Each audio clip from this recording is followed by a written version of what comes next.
Otherwise, I use the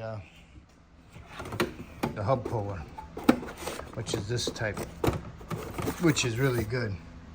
Okay. If I use it on the other side, I'll show you.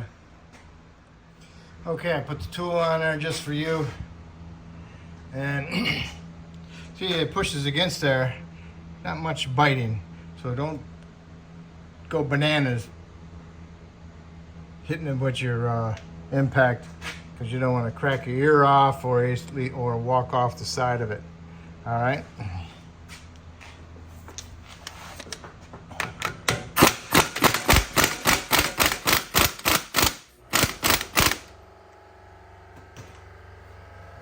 how it's separating pretty good, but then also almost walked off. So just be careful what you're biting against and how thick it is, because you don't want to break the ears off.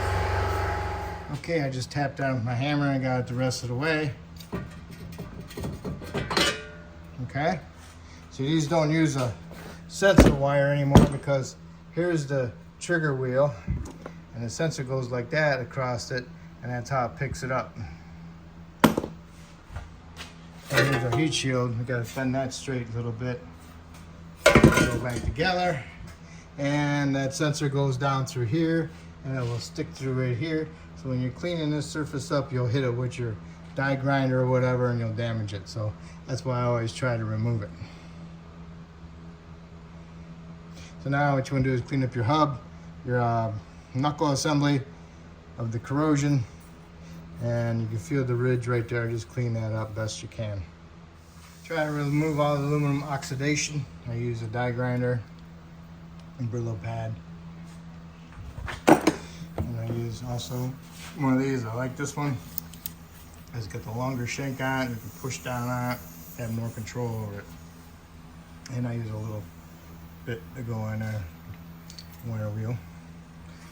All right, so now it's all cleaned up. Now you can put some anti-seize inside here and on your splines and get your hub on there and get your bolts started and start snugging them up.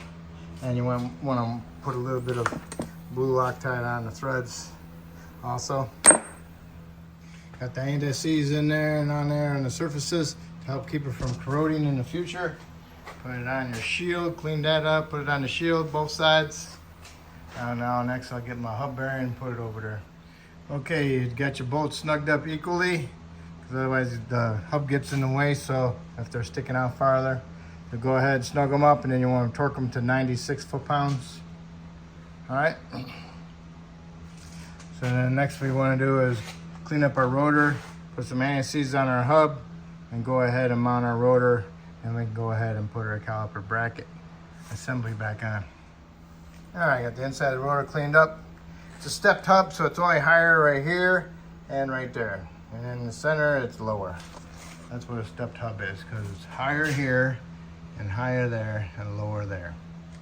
So I'm gonna put this rotor on there, and I'll put my rotor retainer back in and snug that up.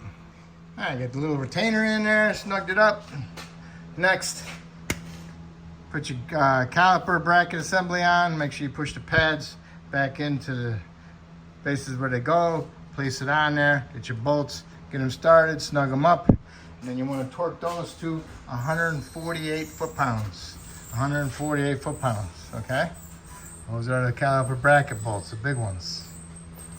All right, then after you get that done, then you want to go ahead and push your rotor that way, and you want to put your sensor back in there. Put some anti-seize on it, and just snug up your bolt, and then plug it in and push it into the fastener. Once you have that done, you go ahead and put your tie rod in, back on, put a little bit of anti-seize on it, push it up in there, and put your nut on there, and tighten it up. You want to tighten that to like 75 foot-pounds. Tie rod in is done.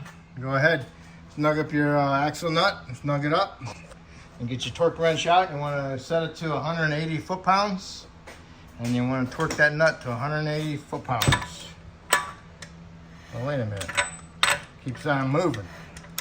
I got a fix for that. Screwdriver, stick it in the fins of the rotor, just like that, and that will hold it, and then you can go ahead and torque it. pretty much that's it. All right. 3 inner bolts tighten, bracket bolts tight, tie rod tight, sensor in, plugged in, that's tight. Now you can do the other side. If you're doing both sides, do the other side exactly the same way as this. And double make sure that you didn't twist your rotor, your caliper to make the hose twisted. Make sure it's a clean shot. So it's all set. Go ahead and put your tires on, torque them to 140 foot-pounds, lower the vehicle down to the ground, go inside and start it up and pump the brakes a couple times. That way, make sure you got a good brake pedal pressure, so that way when you put in drive reverse, you don't drive away, okay? So that way you know you have brakes. So hopefully I helped you out with this video, and hopefully you help me out by subscribing to me, and I appreciate it and thank you.